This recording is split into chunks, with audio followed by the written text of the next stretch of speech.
I place my hand on the door handle and push it open, just as someone from the other side yanks it toward.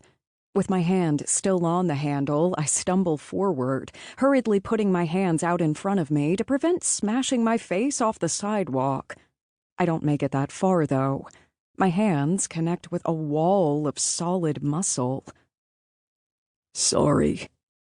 The word is muttered from a gruff and smoky voice coming from about a foot above my head. I'm 5'8", so that means this guy must be very tall. By habit, I tilt my face toward his and smile.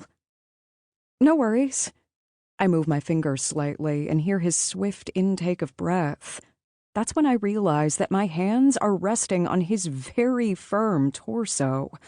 I can feel the rough outline of his abs through his shirt. I want nothing more than to explore further and maybe even count them. But chances are that might be creepy. Standing upright, I readjust my hold on Dexter's harness and pull away slightly, inhaling his scent as I go. He smells like worn leather and motor oil, mixed with a hint of cologne. That smell is the sexiest thing ever to pass through my nostrils. Realizing that I'm just standing there awkwardly, smelling the poor man, I give him a tight smile and gently tug on Dexter's lead, letting him know that it's time to go. I feel him step aside, and my shoulder brushes his chest as I pass. I inhale his scent one last time before stepping out into the cool autumn afternoon. Grinning like a fool, I make my way down the busy street, heading toward home. I'm not one bit embarrassed that I just felt up that delicious-smelling man. I don't often get the opportunity to lay my fingers on such fine, toned flesh. Like, ever.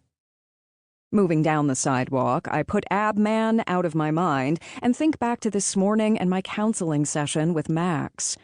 Max is an 11-year-old boy who has lost most of his vision over the course of the last year.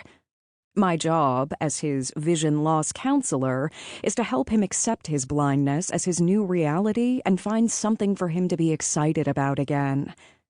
Today had gone well, and I'd finally noticed some progress.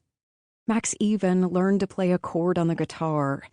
Over the past couple of months, I had tried to help him find something, anything to be excited about. But Max is just pissed at the world. He's pissed he can't play video games with his friends anymore. Pissed that he can't go outside and play road hockey with the neighborhood kids like he used to. Mostly, Max is pissed because he loves sports.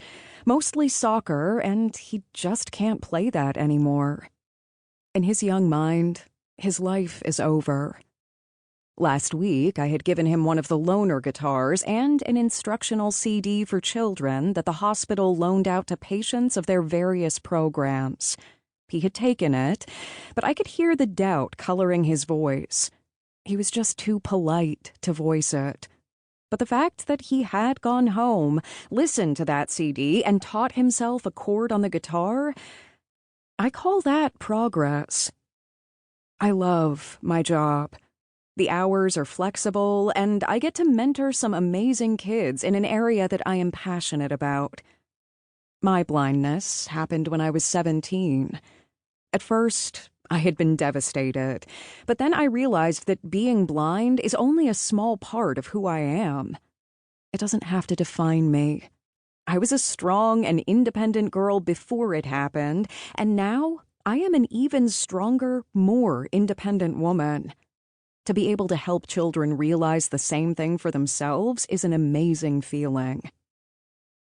I know we've reached my building when Dexter slows, angling his body slightly to press against my leg. This is my cue to slow down.